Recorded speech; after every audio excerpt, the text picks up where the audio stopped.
ခုရှင်းပြချင်တာကဒီ page land နဲ့ transition ဖြစ်တဲ့ page crawler transition ကိုလူတိုင်းသိကြမှာပါ။ဒါလေးတစ်နေတာနဲ့အခုလိုမျိုး site land နဲ့ပုံစံကိုဒီ transition ကြောင်းပေးမှာဖြစ်ပါတယ်။ဒါပေမဲ့ဒီနေရာမှာကစာအုပ်နဲ့မတူဘဲနဲ့တဘာဝမကြောက်ဖြစ်နေတယ်။အဲ့ဒါကြောင့်ကျွန်တော်တို့ကဒီနေရာကအခုံးလေးတွေဘယ်လိုလုပ်မလဲဆိုတာအများဆုံးကြာရင်အချိန်2မိနစ်3မိနစ်ပါပဲ။ဒီအခုံးလေးနှစ်ခုလုံးလေးကိုပဲရှင်းပြမှာဖြစ်ပါတယ်။အချိန်ကြီးမကြာသွားရအောင်ကျွန်တော်ပုံလေးစာတွေအားလုံးအစင်းနဲ့ထည့်ထားပါတယ်။ဒီအောက်ကနှစ်ခုကတော့လုပ်ပြီးသားပါအဲ့တော့ဒီဘောကနှစ်ခုလေးကတစ်ခုကိုလုပ်လိုက်မယ်တစ်ခုလုပ်ပြီးတာနဲ့ညာဘက်တစ်ခုအတွက်လည်းထည့်လို့ရအောင်မလို့ပဲနဲ့လှည့်လိုက်အောင်နဲ့ပုံပြလို့ရအောင်ဖြစ်ပါတယ်အကောင်းလေးလုပ်ဖို့အတွက်အရင်ဆုံး insert ထဲကနေ shape view လေးတောင်းယူလိုက်မယ်ဒေါင်းလိုက်အပြည့်ဖြစ်အောင်ဆွဲလိုက်မယ်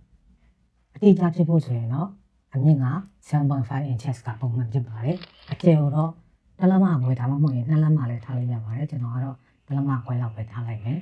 ပြီးရင် shape outline ထဲမှာ no outline လုပ်လိုက်ပြီးရင်ဒီပေါ်မှာ right click format shape လုပ်ပြီးတော့ gradient ကိုစိတ်ကြိုက်ချင်ရမယ် shape fill option နဲ့က gradient fill ကိုရွေးမယ်ပြီးရင်ဒီထဲမှာဒီ tab လေး၄ခုလိုပါတယ်ကျွန်တော်တို့တကယ်လို့၄ခုမရှိဘူးဒါမှမဟုတ်၄ခုတက်ပုံနေဖြတ်လိုက်ပါဖြတ်တာတွေထပ်ထည့်တာတွေကဒါတွေနဲ့လုပ်လို့ရပါတယ်ခုအားလုံးပေါင်း၄ခုရှိတယ်အဲ့တော့ဘယ်ဘက်အစွန်ဆုံးကိုကျွန်တော်က1လို့သတ်မှတ်မယ်1 2 3 4လို့မှတ်ထားပေးပါ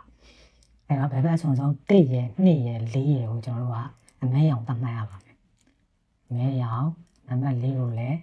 အမဲရောင်နံပါတ်3ကိုတော့ကျွန်တော်အဖြူရောင်သတ်မှတ်ပါမယ်ပြီးပြီဆိုရင်နံပါတ်1ကို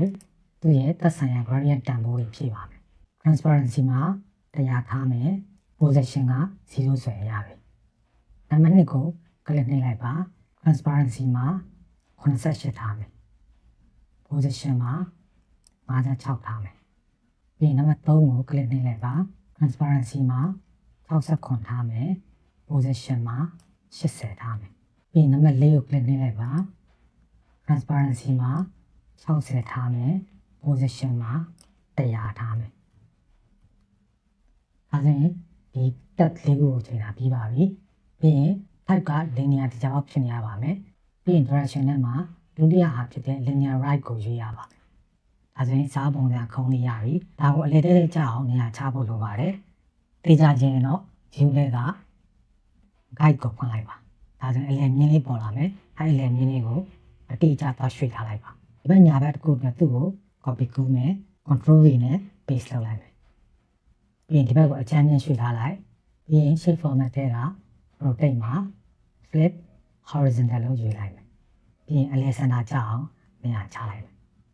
ဒါဆိုရင်ဒီစာအုပ်ပုံစံအခုံးလေးလုပ်တာပြီးပါပြီအဲ့တော့ကျွန်တော်တို့အောက်မှာရောအခုံးလေးမရှိဘူးဒါဆိုရင်ဒါကိုဒီဘက်ရွှေ့လိုက်မယ်ဒီပေါ် slide ကိုကျွန်တော်ထားလိုက်တော့မယ် transition နဲ့က page crawler ကိုသုံးရင်ပို့ပြီးတော့တဘာဝကြကြနဲ့ကြည့်လို့ကောင်းမှာဖြစ်ပါတယ်စမ်းကြည့်အောင်သုံးပြသူအတွက်အကျိုးစုံလေးရှိခဲ့တယ်ဆိုရင်ဗီဒီယိုလေးကို like subscribe နဲ့ share လေးတွေလုပ်ပေးဖို့လည်းတောင်းဆိုပါရစေခင်ဗျာ